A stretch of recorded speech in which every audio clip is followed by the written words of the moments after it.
আসসালামু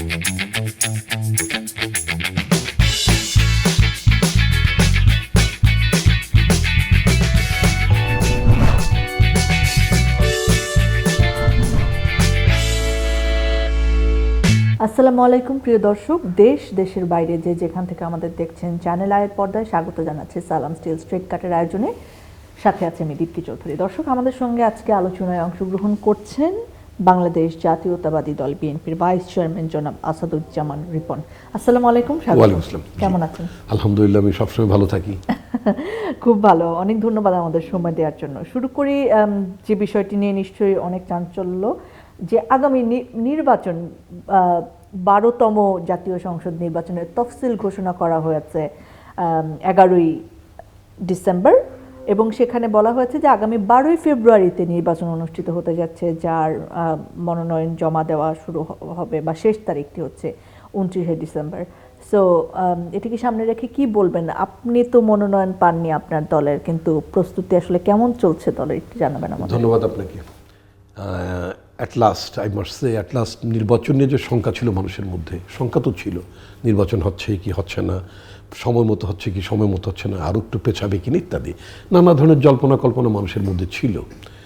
তো সেই জল্পনা কল্পনার অবসান ঘটল এবং মোটামুটি সরকার, আমি বলতে চাচ্ছি অন্তর্বর্তীকালীন সরকার, তারা কথা রেখেছেন। তারা যেটা বলেছিলেন যে ফেব্রুয়ারির মধ্যেই নির্বাচন হবে, ফেব্রুয়ারির মধ্যে নির্বাচন হচ্ছে, তার একটা দিন ক্ষণ তারিখ সব কিছু ঘোষণা হয়ে গেল আজকে। এই জন্য আল্লাহর কাছে শুকরিয়া প্রকাশ করতে চাই যে দেশ নির্বাচনের মানে সংখ্যার মেঘটা কেটে গেল। মানুষ অনেক বছর ধরে নির্বাচনে অংশ নিতে পারে না। নির্বাচনে অংশ নেওয়া তো শুধুমাত্র 300 এমপির কাজ না, নির্বাচনে অংশ নেওয়ার কাজটা হচ্ছে আপনার জনগণ একটা বড় স্টেক হোল্ডার। জনগণের মূলত তারা তাদের প্রতিনিধি নির্বাচিত করেন, এমপি বানাতে চান, তারা তাদের ভবিষ্যৎ তাদের মন্ত্রী হবেন এমপিদের মধ্য থেকেই সাধারণত।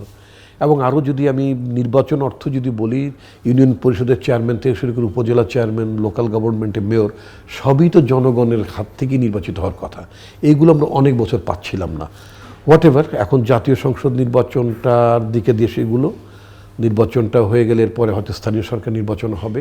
নির্বাচন নিয়ে যে মানুষের মধ্যে একটা ধোঁয়াশা ছিল, শঙ্কা ছিল, সেটাও কেটে গেল। কিন্তু নির্বাচন নিয়ে মানে সবচেয়ে বড় দল তো এখন বিএনপি, অফকোর্স, যারা কাজ করছে রাজনীতির মাঠে। কিন্তু এই যে কাকে মনোনয়ন দেওয়া হলো, এটা নিয়ে বিরাট ঝামেলা হচ্ছে, বিভিন্ন জায়গায় মশাল মিছিল, প্রতিবাদ, যে ব্যক্তি বদলানো হোক। আপনাকেও মনোনয়ন দেওয়া হয়নি, তবে আপনি এটা নিয়ে তেমন কোনো আন্দোলন। ভূমিকম্প সহনীয় মোস্ট ডিউরেবল দেশের প্রথম থার্মেক্স রড সালাম স্টিল। সালাম স্টিল বোঝে ডিউরেবিলিটি। সালাম still most durable still.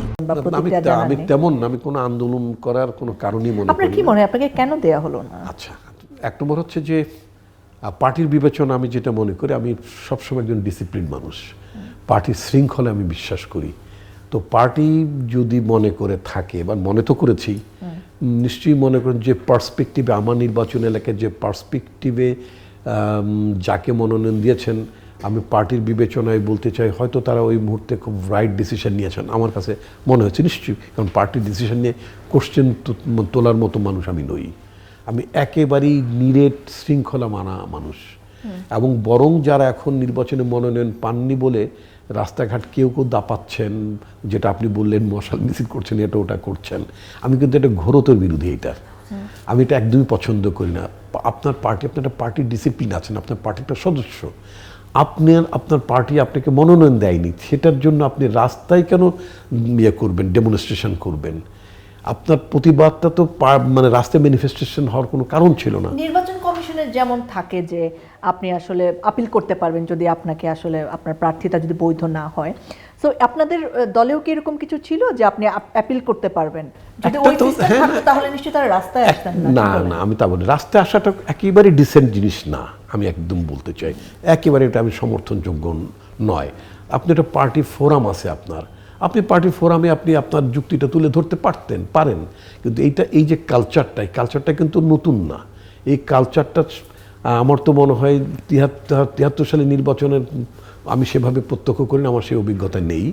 But এর পরের যে নির্বাচনগুলো আমি মোটামুটি দেখেছি, পর্যবেক্ষণ করেছি, তাতে করে আমার যেটা মনে হয় যারা মনোনয়ন পান না তারা এই ধরনের মানে পাবলিক নিউসেন্স ক্রিয়েট করেছেন অনেকেই।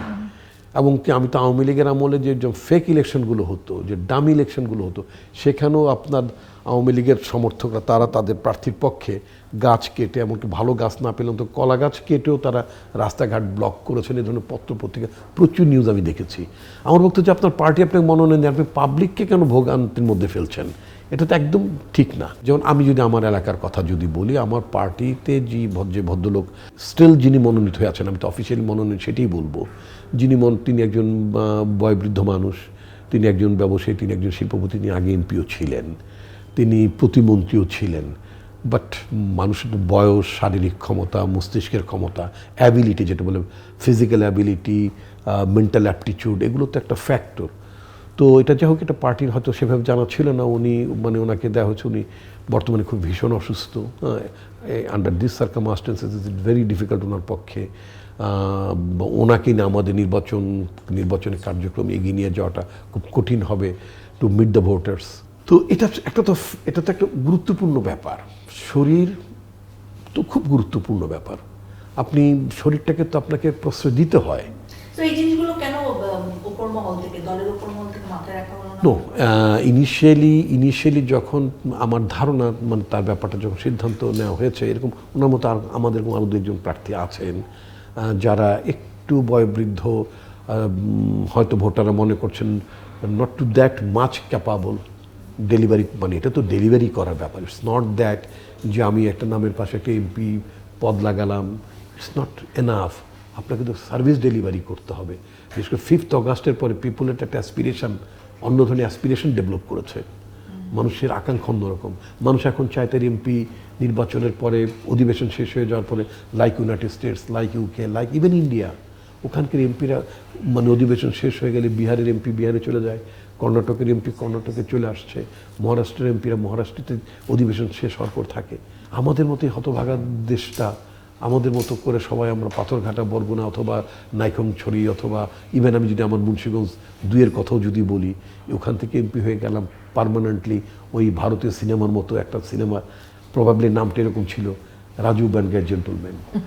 একজন মানুষ এমপি হয়ে গেলেন, বাস তিনি জেন্টলম্যান হয়ে গেলেন। তারপর তিনি ঢাকায় থাকবেন, তার ছেলেমেয়েরা ঢাকায় থাকবে, স্ত্রী ঢাকায় থাকবেন, তার ফ্ল্যাট হবে, গরিবের জায়গায়, অ্যাকোয়ার করা জায়গায়, মানে তার কম দামে প্লট হবে, তিনি ওখানে থাকবেন। হোয়াই?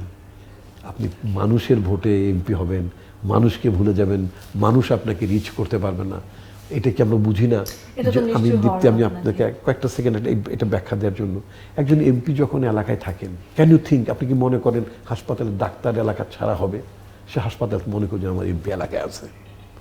সরকারি কর্মচারী, ইউনো, সবাই মনে করছে এমপি সাহেব এলাকায়, আমার এখন স্টেশনের বাইরে যাওয়া যাবে না, তাই না? এটা শুধু এমপির বেলায় এখন, আপনি চেয়ারম্যানের জায়গায় নিয়ে যান। আমি তো আমার এলাকায় ক্যাম্পেইনে কি বলি জানেন? এখন আমি ক্যাম্পেইন করি, আমি বলি যে we don't need any Friday chairman, শুক্রবারের চেয়ারম্যান চাই না। ইলেকশনটা হচ্ছে জাতীয় সংসদে, আমি কিন্তু আপ টু ইউনিয়ন পরিষদের ক্যাম্পেইনও করছি যে আপনারা শুক্রবারের চেয়ারম্যান যারা হবেন তাদেরকে ভোট দেবেন না। একজন মানুষ শুক্রবারে আসবেন, তারপর মেহমান হবেন। আমি কিন্তু যখন ক্যাম্পেইন করি, আপনি যেমন আমার ব্যানারে কোনোদিনই দেখবেন না আমি প্রধান অতিথি শব্দটা লিখতাম না, যেটা বাংলাদেশের রেওয়াজ হয়ে গেছে। আমার নিজের এলাকায় যাব, জনগণকে মিট করব, তাদের সাথে কথা বলবো, মিটিং করব, তাই না? সেখানে যে আমি প্রধান অতিথি, তার মানে আই এম অ্যান আউটসাইডার। আমি তো আউটসাইডার নাই, ওটা তো আমার বাপদাদার দেশ, আমার নির্বাচনের এলাকা, ওখানকার মানুষকে সার্ভ করতে চাই। এই যে কতগুলো জিনিসের মধ্যে আমি একটা মৌলিক ব্যাপক পরিবর্তন, সংস্কারের যে মানুষের যে প্রত্যাশা, এই সংস্কারের ভাবনাটা কিন্তু আমার এলাকায় নিয়ে এসেছিলাম। আমি আগামীকালকে এলাকায় যাচ্ছি, সেখানে বালু তোলার বিরুদ্ধে, মাদকের বিরুদ্ধে, চাঁদাবাজির বিরুদ্ধে, দখলবাজির বিরুদ্ধে, সেখানে কিন্তু জনগণকে নিয়ে কিন্তু আমি মানববন্ধনও করতে যাচ্ছি। ইটস নট দ্যাট আমি স্টিল, আমি তো এখন ফর্মালি তো আমি এখন এমপি প্রার্থী নই, মনোনীত নই, but despite that I am going, I am meeting my people, জনগণের কথা বলছি, জনগণের পাশে থাকছি।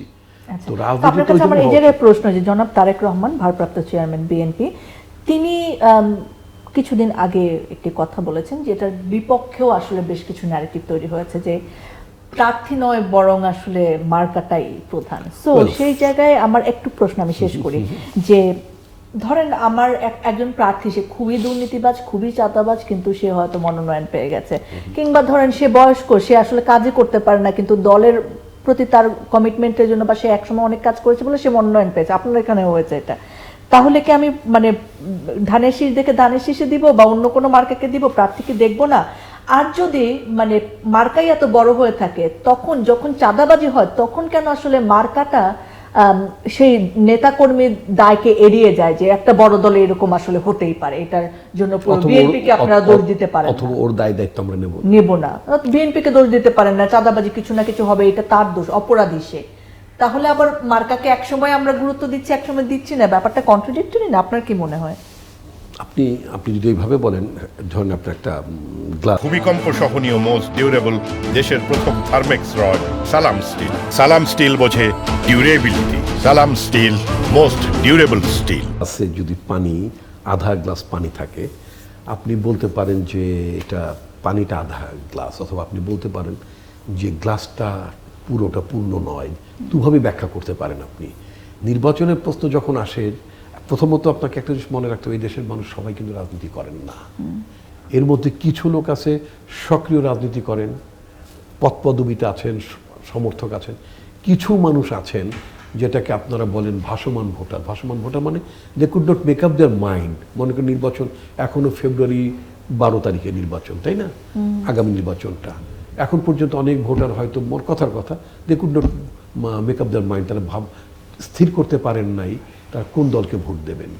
এই জন্য আমরা এই যে মানুষ মনে করতে পারেননি বলেই কিন্তু এই যে আমাদের পার্টির ভারপ্রাপ্ত চেয়ারম্যান তিনি অনেকগুলো বক্তব্য দিচ্ছেন, সরকার গঠন করলে তিনি কি করবেন, কৃষকদের জন্য কি করবেন, কৃষকদের জন্য কার্ড করবেন, ফ্যামিলির জন্য ফ্যামিলি কার্ড করবেন, এই যে স্বাস্থ্যের জন্য হেলথ কার্ড হবে, নানা প্রমিজেস, মানুষ কিভাবে উপকৃত হবেন আমাদের কাছ থেকে, এই কথাগুলো আমাদের বলতে হবে। ব্যক্তির ইচ্ছা না থাকলে কি আসলে করা যায়? ভেরি ডিফিকাল্ট, এটা খুবই সত্য কথা। ব্যক্তির ইচ্ছা না থাকলে অনেক ক্ষেত্রে হবে না। রাজার কাজ যদি পাইক পেয়াদা দিয়ে হতো তাহলে তো রাজা থাকতো না।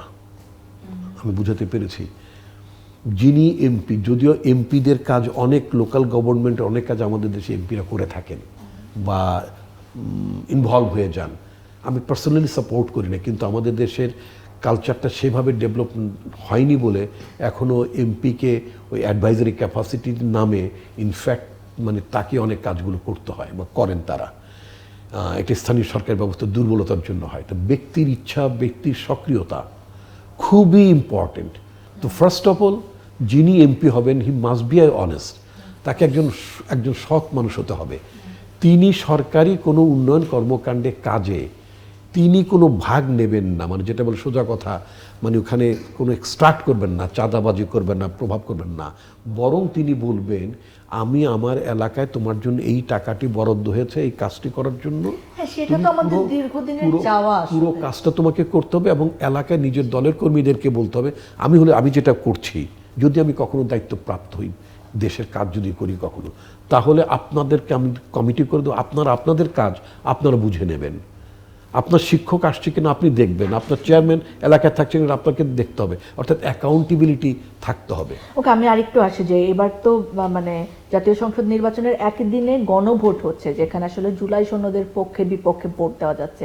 তো যখনই আসলে জুলাই সনদ কি একই দিনে হবে কিনা ওটার নির্বাচন এগুলো নিয়ে কথা হলো, তখন বিএনপি, জামাত, এনসিপি ওনাদের ওই হ্যাঁ ভোটের পক্ষে এবং না ভোটের পক্ষে কারো ক্যাম্পেইন শুরু হয়ে গেল। আপনারা আসলে দলীয়ভাবে কি কোনো একটি পক্ষে ভোট দেওয়ার জন্য জনগণকে পাশাপাশি বলবেন? ওয়েল, এখানে একটা এটা খুবই একটা টেকনিক্যাল ইস্যুটা এই কারণে আমি পার্সোনালি অনেস্টলি বলি, আমি তো প্রথম হচ্ছে যে আমি তো একজন মানুষও, তা আমার একটা নিজস্ব অবস্থান আছে না, আমি আমার নিজস্ব অবস্থান থেকে এটাকে আমি হাঁ ভোট দিতে চাই। আর দলীয়ভাবে আপনারা কি চান? আমাদের ওইভাবে সিদ্ধান্ত হয়নি না, আমি হাঁ ভোট দিতে চাই এবং আমি আমার অনুসারীদেরকে হাঁ ভোট দিতে বলবো, সবাইকে হাঁ ভোট দিতে বলবো। আমি আপনার অনুষ্ঠানই বলছি কেন, দল যদি ঠিক করে না ভোট দিতে, ওয়েল আমি আপনাকে বলি, আমি মনে করি না দল এটা দেবে, এটা বলবে, আমি তা মনে করি না। কারণ হচ্ছে এই যে হাঁ এবং না ভোটের প্রশ্ন আসলো, আমরা তো একটা স্বৈরাচারকে তো তাড়িয়েছি, তাকে তো আমরা ক্ষমতাচ্যুত করেছি। দেশের জনগণ, আপামর জনগণ এই সরকারটাকে ক্ষমতা থেকে ওই স্বৈরাচারী সরকারটাকে ক্ষমতা থেকে নামিয়েছে। যদি ধরে নেন যে বিএনপির মতো একটা বড় দল যদি আপনার মনে করেন, আপনি বলছিলেন যে বিএনপি একটা বড় দল, বিএনপির নিঃসন্দেহে বড় দল না হলে 3 দফায় 4 দফায় তো রাষ্ট্রীয় দায়িত্ব পরিচালনায় আসতে পারতো না, নিঃসন্দেহে বড় দল। তো এই দলটি যদি ভোট যদি না করে, কথার মানে জাস্ট এক্সাম্পল বলছি, তাহলে কি দাঁড়াবে? তাহলে দেখ, যদি কোনো কারণে যদি এটা হাভোট যদি মানে পরাজিত হয়, অর্থাৎ নেতিবাচক অবস্থা আসে, তাহলে ওই স্বৈরাচারী শেখ হাসিনা দিল্লি থেকে বসে বলবে, দেখো বাংলার জনগণ, হ্যাঁ, আমার পরাজয়কে প্রত্যাখ্যান করেছে, আমাকে যে ক্ষমতাচ্যুত করেছে এটা বেআইনি ছিল, বাংলার জনগণ রায় দিয়ে দিয়েছে। স্বৈরাচারকে কোনো ধরনের আত্মতুষ্টিতে ভুগতে সুযোগ দেয়া যাবে না। 5ই অগাস্ট একটা অভ্যুত্থান ছিল, এখানে 134টা শিশু প্রাণ দিয়েছে। 134টা শিশু, অনেকের সন্তানই জীবন দিয়েছেন, কিন্তু শিশু সন্তানের পিতা মাতা হিসেবে 134 জন বাবা মায়ের কোল থেকে 134টা শিশু দুনিয়া ছেড়ে চলে গিয়েছে। অনেকে পঙ্গু হয়েছে। আমি ছবিগুলো আপলোড করে আমি চক্ষু বিজ্ঞান হাসপাতালে গিয়েছিলাম ইমিডিয়েটলি ঘটনার পরপরে ওদেরকে দেখতে। কত মানুষের যে 2 চোখ নাই, 1 চোখ নাই, মানে মাথায় মানে বুলেট বিদ্ধ, ছড়াগুলির বিদ্ধ, যন্ত্রণায় কাতরাচ্ছিলেন, আমি এগুলো দেখেছি।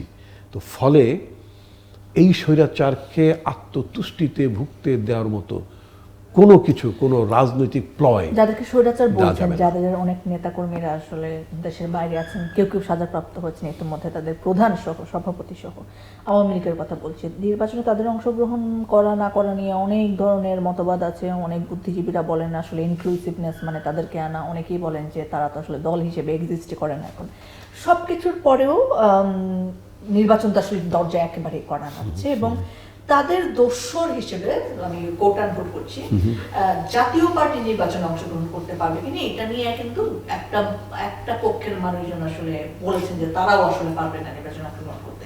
কিন্তু নির্বাচন কমিশন এরকম কোনো কথা বলেনি, বরং নির্বাচনের যে গতি সেই গতিরই একটা টাইম লাইন দেওয়া হয়েছে। সো জাতীয় পার্টির ঘাড়ে করে আবার আওয়ামী লীগের অনেকে আসতে চাইবে কিনা এই নির্বাচনে অংশগ্রহণ করতে, এই বিষয়ে আসলে আপনি কি মনে করেন? নাম্বার 1, আমি প্রথম যেটা বলছি যে মানে ইনক্লুসিভ ইলেকশনের কথা কেউ কেউ বলছেন।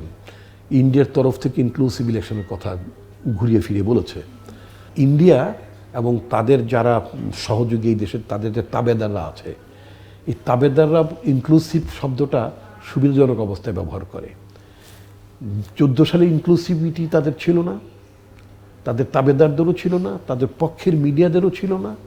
এখন ইনক্লুসিভ কথাটা আসে। আমি যদি এই কথাটা বলতে চাই, আপনি একটু ধৈর্য সহকারে শুনবেন। 73 সালে আমাদের একটা ইলেকশন হয়েছিল। 72 সালে যখন আমরা প্রজাতন্ত্রের নতুন সংবিধান তৈরি হলো আমাদের দেশের, 73 সালে পার্লামেন্টে সেই সংবিধানটা তো গ্রহণ করা হলো, পাশ করা হলো। সেই নির্বাচনে তখন কিন্তু বাংলাদেশের মুক্তিযুদ্ধে বিরোধিতাকারী পক্ষ শক্তিগুলো, যারা আমাদের স্বাধীনতা সংগ্রামকে যারা বিরোধিতা করেছিল, I want to say about Jamaat Islami, Muslim League, Nezam Islam, the all other parties, যারা বাংলাদেশের মুক্তিযুদ্ধের বিপক্ষে অবস্থান ছিল এবং পাক হানাদার বাহিনীর পক্ষে অবস্থান নিয়েছিল, জনগণকে যারা মেরেছিল তাদের পক্ষে যারা অবস্থান নিয়েছিল, তাদেরকে কিন্তু 73 সালে নির্বাচনে অংশ নিতে দেওয়া হয়নি। অল দোজ পার্টিস তারা কিন্তু ইলেকশন থেকে বার্ড ছিলেন, তাদের রাজনীতি নিষিদ্ধ ছিল। 73 সালের নির্বাচনের প্রশ্ন আছে, আপনি প্রশ্ন তুলতে পারবেন যে 73 সালের নির্বাচনটা ইনক্লুসিভ ছিল না? হত্যাকারী আর গণতন্ত্রকামী দুটো তো ভিন্ন পক্ষ। আপনি খুনি, সন্ত্রাসী, স্বৈরাচার আর গণতন্ত্রের যোদ্ধাদেরকে তো আপনি এক কাতারে মেলাতে পারেন না।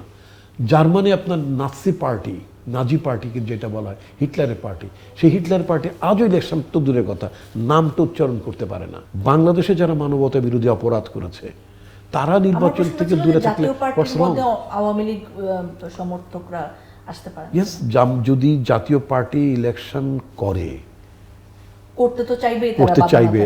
রিসেন্ট একটা শব্দ আছে, আমি যদিও জেন্ডার সেন্স আমি করি না, আপনাকে আমি একজন মানুষ হিসেবে দেখি। আপনি এখন দেখেন নাই যে কালকে ফেসবুকে দেখলাম একটা নিউজ, ইত্তেফাকে একটা নিউজ দেখলাম, ডাকসুতে একটা ছেলে ইলেক্টেড হয়েছে। সেই ছেলেটি প্রচণ্ডভাবে আপনার মানে একটা শিবির ধর মাইরা গুইতা কি কর কি বলে মানে তার ফেসবুক স্ট্যাটাসে, অথচ সে তলে তলে শিবির ছিল। এরকম যে লুঙ্গি পার্টি বলে এখন ওদেরকে, আর বাকি শব্দটা আমি ব্যবহার করি না। মানে এই যে লুঙ্গি পার্টি মানে অর্থাৎ অন্য দলের ছাত্রলীগের আশ্রয় যারা ছিল, এই ধরনের লোক। এখন তো যদি জাতীয় পার্টি ইলেকশন করে তাহলে জাতীয় পার্টিকে লুঙ্গির মতো ভর করে ওটাকে সাহায্য হিসেবে ঢাল হিসেবে ব্যবহার করে ওখানে আশ্রয় নিতে চাবে, লুকাতে চাবে অনেকে করে, আবার প্রস্ফুটিত হওয়ার চেষ্টা করবে, আবার আত্মপ্রকাশ হওয়ার চেষ্টা করবে। এটা হচ্ছে সবচেয়ে বড় দিক। একটা হাসিনা কি একাই সব কিছু করতে পারতো যদি তাকে সাহায্য না করতেন? সেই পুলিশেরা যদি বলতো যে না আপনার অন্যায় কাজগুলিকে আমরা করতে পারবো না, সেই আর্মি অফিসার যদি বলতো সরি আমি আপনার হুকুমে আমি একজন মানুষের সন্তানকে গুম করে ফেলবো, হাউ ইট কামস, আমি তো মানুষ, আমি আরেকজন মানুষকে কেন গুম করব, আমি কেন আয়না ঘরে নির্যাতন করব? এই অন্যায় হুকুমগুলো তারা তামিল করেছে। এবং কিছু সাংবাদিক তারা বলছে আপা সব ঠিক আছে, চালিয়ে যান, ইনু হাসানুল্লাহ ইনু ওই করে সব সাফ করে দেন, অমুক এগুলো তো মানবতার বিরুদ্ধে অপরাধ করেছে। সুতরাং যারা এই শেখ হাসিনাকে স্বৈরাচারী হতে সাহায্য করেছে, স্বৈরাচারী হিসেবে তাকে শক্তিশালী করেছে, চামচামি করে দালালি করে ইন অল সেক্টর, সেটা পুলিশ বলেন, ব্যবসায়ী বলেন, মিডিয়া বলেন, সমস্ত ক্ষেত্রে যারা সাহায্য করেছে তাদেরকে তো আপনার একটু তো মিউজিক শোনানো উচিত হবে নাকি? তা না হলে হবে কি বারবার এরা চরিত্র পরিবর্তন করবে, এরা দেখা গেলো আবার বিএনপির কাঁধে ভর করবে ভবিষ্যতে, আবার বলবে বিএনপি ঠিক, বিএনপি সব ঠিক করছে, চালিয়ে যান। যেটা আপনাদের কাজটা আপনারা না দেন সেটাই আমরা চাই, ওটা দিতে চাই না বলেই তো এত ভূমিকম্প সহনীয় মোস্ট ডিউরেবল দেশের প্রথম থার্মেক্স রড সালাম স্টিল। সালাম স্টিল বোঝে ডিউরেবিলিটি। সালাম স্টিল মোস্ট ডিউরেবল স্টিল। কঠোর অবস্থা নিতে চাই। যে একটা খুবই সেন্সিটিভ প্রশ্ন, বেগম খালেদা জিয়া সাবেক প্রধানমন্ত্রী, তিনি অসুস্থ অবস্থায় আছেন, আমাদের সকলের আন্তরিক দোয়া তার জন্য তিনি যাতে ফিরে আসেন। কিন্তু তারপরেও নির্বাচন যেহেতু একেবারেই কাছে, তখন স্ট্র্যাটেজির জায়গায় তো নিশ্চয়ই আপনাদের কাজ করতে হবে। বেগম খালেদা জিয়া 3টি আসনে আপনাদের প্রার্থী ছিলেন এবং তিনি যে অবস্থায় আছেন সেখান থেকে আমাদের মাঝে ফিরে আসলেও তিনি আসলে কতটা যেতে পারবেন? প্র্যাকটিক্যালি আমি বলছি practically very difficult for our party chairperson. ওনার জন্য, তার জন্য পুরো জাতি তো তার জন্য প্রার্থনা করছে। প্রার্থনাটা ভীষণ শক্তি, প্রার্থনাটা অনেক বড় শক্তি। এত মানুষ প্রার্থনা করেছেন যার জন্য শি ইজ রেসপন্সিং নাও, এখন কিন্তু ওষুধের রেসপন্স করছেন। বাট এত আমরা আশা করব, প্রার্থনা করব যে তিনি নির্বাচনে চূড়ান্ত মনোনয়নপত্র দাখিল করার আগে যদি তিনি মানে মোটামুটি সুস্থ হয়ে উঠতে পারেন, তাহলে আমরা পার্লামেন্টে তাকে দেখতে চাইব অ্যাজ এ গার্ডিয়ান। আমরা তো তাকে এখন, এই দেশের মানুষ এখন তাকে শুধু বিএনপি চেয়ারপারসন হিসেবে দেখেন না, ভাবতে চান না, তাকে জাতির অভিভাবক হিসেবে মানুষ দেখতে পছন্দ করেন, ভালোবাসেন। তো সেজন্য ওটা খুব প্র্যাকটিক্যাল হয়তো হবে না, তিনি নির্বাচনে অংশ নিতে পারবেন বোধ হয় না। তবে দেশে না থাকলে তো জনাব তারেক রহমান অংশগ্রহণ করতে পারবেন না, নিয়ম নিশ্চিত আমি আপনাকে বলতে চাই তারেক রহমান দেশে ফিরছেন। তারেক রহমান দেশে এতদিনে কেন ফিরে আসেন এই প্রশ্নটা আপনি করতে পারেন, হয়তো করতেনও, আপনি হয়তো করতেন, কিন্তু আমি তার আগে উত্তরটা যেটা দিতে চাই, ম্যাডামের স্বাস্থ্য নিয়ে যদি সংকটের অবস্থার মধ্যে যদি না হতো তাহলে কিন্তু উনি অনেক আগেই ফিরে আসতেন। ওটা আমি এখন যদি আমি এইভাবে উল্টো বলি, মা তো আপনারও আছে, আমার ছিল, আমি তো ছোটোবেলায় আমি মা হারিয়েছি, সেটা অন্য জিনিস। তো এখন মা তো ওনার, এটা তো সত্য। আমরা দেশ মাতা ওনার বেশি। এখন যেমন মনে করুন ম্যাডামের বারবারই ডাক্তাররা বলছিলেন, আলোচনা হচ্ছিল ম্যাডামের স্বাস্থ্য অবস্থাটা একটু ইমপ্রুভ হলে ওনাকে উন্নত চিকিৎসার জন্য ওনাকে লন্ডনে নিয়ে যাওয়া হবে। আচ্ছা, লন্ডনে যদি নিয়ে যাওয়ার মতো পরিস্থিতি সত্যি হয়ে যেত মিনওয়াইল, তাহলে ওটা আমি যে দেখতে পারতাম, আপনি যে দেখতে পারতেন, ওখানে তো তার পুত্রবধূ তারা যেটা সবচেয়ে বেস্ট সার্ভিসটা দিতে পারতেন বা পারবেন, ওই ঠিক বেস্ট সার্ভিসটার জন্য তারেক রহমান ডাক্তারদের কোঅর্ডিনেট করেছেন। চায়না থেকে ডাক্তার এসেছে, লন্ডন থেকে ডাক্তার এসেছে, টোটাল জিনিসটা কিন্তু উনি থেকেই করছেন। এবং ইনফ্যাক্ট হি ওয়াজ এক্সপেক্টিং, না আমি বলছি না, ইনফ্যাক্ট হি ওয়াজ এক্সপেক্টিং, এটা আমি একদম অফিসিয়ালি দায়িত্ব নিয়ে কথাটা বলছি, একদম দায়িত্ব নিয়ে কথাটা বলছি।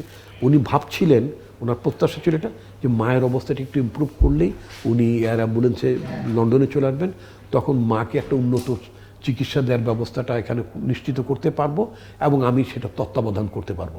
ইনফ্যাক্ট ওটার জন্যই তিনি কিন্তু অপেক্ষাটা করছিলেন, এখনও করছেন। যদি মনে হয় ফাইনালি আমাদের দেশের ডাক্তার ফাইনালি যদি বলেন যে it would have been fine, যে ওনাকে আর বিদেশে নিয়ে যাওয়ার মতো উনি মানে ধকলটা সামাল দিতে পারবেন না, সার্টেনলি উনি চলে আসবেন। মানে কোনো আশাটাই যদি না থাকে বাইরে চিকিৎসার এবং দেশের চিকিৎসার প্রতি যদি আমাদেরকে ফাইনালি নির্ভর করতে হয়, সার্টেনলি হুইল কাম ব্যাক। এবং আমি এটা বলছি খুব তাড়াতাড়ি আসবেন, মনোনয়নপত্র ওনার হাত দিয়ে উদ্বোধন হবে। আগে অন্যরা করবেন, আমরা করে ফেলবো, মানে আমরা বলতে দলের সবার কথা বলছি, তারপর উনি করবেন no, he'll be the first person, তিনি দায়িত্ব, তিনি মনোনয়নপত্র সই করবেন, দাখিল করবেন, তার নেতৃত্বে নির্বাচন পরিচালনা হবে ইনশাল্লাহ। আল্লাহ যদি চান, আমি সব কিছুতে আল্লাহর প্রতি তাওয়াক্কুল করার কথা বলি, আল্লাহ সুবহানাহু ওয়া তাআলা যদি চান এবং যদি আমাদের দলকে মানুষ সমর্থন করে এবং আমাদের দল যদি আমাদের কাঙ্ক্ষিত মানে আপনার সংখ্যাগরিষ্ঠ যদি আমরা লাভ করি ইনশাল্লাহ, তাহলে তো আমাদের দলই তো সরকার গঠন করবে এবং সেটার জন্য তারেক রহমানের নেতৃত্বেই সরকার গঠন হবে। যখন অনেকেই দ্বিধা করতেন, যে আমাকে অনেকেই জিজ্ঞেস করতো, আপনার এই চ্যানেলের অনেক প্রোগ্রাম জিজ্ঞেস করা হতো who'll be next prime minister, আমি নিঃসংকোচে নির্দ্বিধায় আমি বলতাম আমাদের ভবিষ্যতে পার্টি থেকে প্রধানমন্ত্রীর দায়িত্বটা তারেক রহমানই নেবেন। এবং আমি আপনাকে দায়িত্ব নিয়ে বলছি ইনশাল্লাহ, আল্লাহর উপর তাওয়াক্কুল করে বলছি, উনি সুস্থ থাকলে নির্বাচনটা আমরা যদি সম্পন্ন করতে পারি, আলহামদুলিল্লাহ ইনশাল্লাহ আমরা তারেক রহমানের নেতৃত্বে আমরা একটা চমৎকার সরকার গঠন করব, যে সরকার সুশাসন দেবে এবং মানুষকে সমৃদ্ধির পথ দেখাবে, রাষ্ট্রটাও সমৃদ্ধির দিকে যাবে। লাস্ট প্রশ্ন, নিশ্চয়ই মানে বিএনপির একজন দায়িত্বপূর্ণ জায়গার মানুষ থেকে আপনি বলবেন যে আপনারা বেশ কনফিডেন্ট যে মানে নির্বাচনে আপনারা জিতবেন, সেই জায়গায় আমার প্রশ্ন যে কাকে সবচেয়ে শক্তিশালী প্রতিপক্ষ মনে করছেন আপনারা নির্বাচনে? আমি প্রতিপক্ষ মানে প্রতিদ্বন্দ্বী দেখছি, আমি শক্তিশালী আমি খুবই দুঃখের সঙ্গে বলতে চাই, এটা 8 তারিখে মানে গত বছর 8 তারিখে যখন প্রফেসর মোহাম্মদ ইউনূস যখন শপথ নিলেন, আমি একজন নাগরিক হিসেবে আমিও ছিলাম, উপস্থিত ছিলাম আর কি, মানে সাক্ষী ছিলাম, সরকার গঠনের সাক্ষী ছিলাম। তো সেখানে আমি নামটা বলছি না কাউকে ছোট যাতে না করতে হয়, অনেকের সাথেই খুব দেখা সাক্ষাৎ কথাবার্তা হলো। আমি যেই সময়টাতে আমি 80s পুরো সময়টাতে আমি ছাত্র রাজনীতি করেছি, ওই সময়টা আমি ছাত্র দলের বিএনপির ছাত্র সংগঠনের প্রেসিডেন্টও ছিলাম। তো আমার কন্টেম্পোরারি অন্য সংগঠনে যারা ছাত্র নেতা ছিলেন, যারা এখন অন্য দলের অনেক বড় নেতা, আমার সমপর্যায়ের কেউ কেউ আমার উপরেও আছেন, তো তাদের কাউকে বললাম ভেরি আনফর্চুনেট, পার্লামেন্টের শক্ত প্রতিপক্ষ, শক্ত প্রতিদ্বন্দ্বী থাকছে না। আপনি বলছেন শক্ত প্রতিপক্ষ না, probably will not find any strong competitor. মানে আপনাদের কি ভূমিধস বিজয় হবে বলছেন? শব্দটা অহংকার মতো না, এই হবে। কথাটা আমি শিখেছি ওই ডাকসু নির্বাচনে ছাত্র দলের প্রার্থীর কাছ আচ্ছা। থেকে। উনি বলেছিলেন ভূমিধস। ইংরেজিতে যেটা ল্যান্ডস্লাইড বলে আর কি। হ্যাঁ।